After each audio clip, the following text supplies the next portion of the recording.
What you saw as the Bush administration came in was a tightening noose around Haiti. Ce que l'on a pu constater, c'est que l'administration Bush a placé un nœud coulant autour d'Haïti sous la forme d'un embargo total. Un embargo suffisamment sévère pour priver Haïti du soutien qui lui aurait permis de se remettre sur pied. L'embargo américain est-il en partie responsable de la chute du gouvernement Aristide? C'est ridicule. Ce que l'on appelle un embargo a d'ailleurs commencé en 2000. C'était une décision de l'administration Clinton visant à conditionner l'apport d'une aide financière internationale à Haïti à la signature d'un accord politique capable d'apporter une solution aux problèmes du pays. Lors des auditions du Congrès, Jeffrey Sachs, un économiste qui a travaillé en tant que conseiller dans les institutions financières internationales, a fourni un autre éclairage. Lorsque j'ai parlé au président Aristide en 2001, il a présenté une vision économique très intelligente et responsable.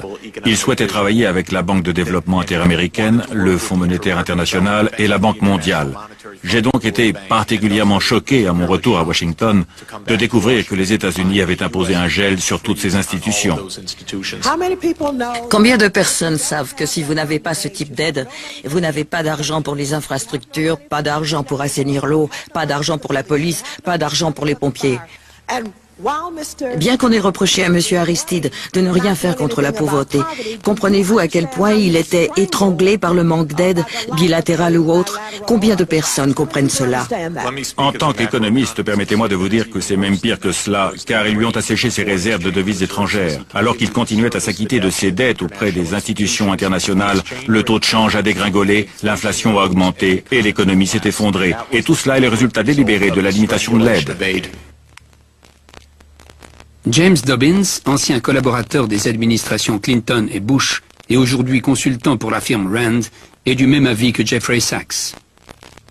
Je pense que la décision de couper l'aide à Haïti en 2000, décision qui n'était d'ailleurs pas uniquement américaine, mais soutenue également par l'Europe, est directement responsable de la désintégration des institutions haïtiennes et de la faiblesse d'un État qui allait permettre à 200 criminels armés de renverser le gouvernement.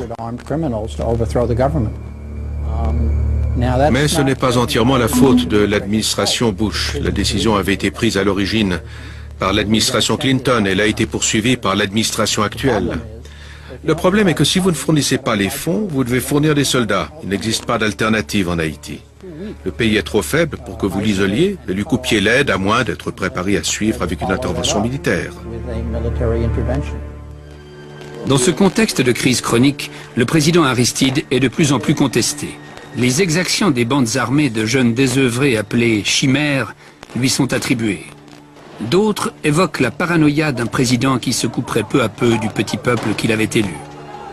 Toujours est-il qu'en automne 2003, un groupe de rebelles prend le contrôle de la ville des Gonaïves, située au nord d'Haïti, et menace peu à peu la capitale, Port-au-Prince.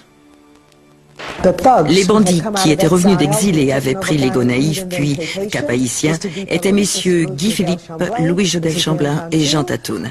Nous n'avons pas eu l'impression qu'ils tombaient du ciel, mais qu'ils étaient organisés, qu'ils étaient venus en coopération avec l'opposition.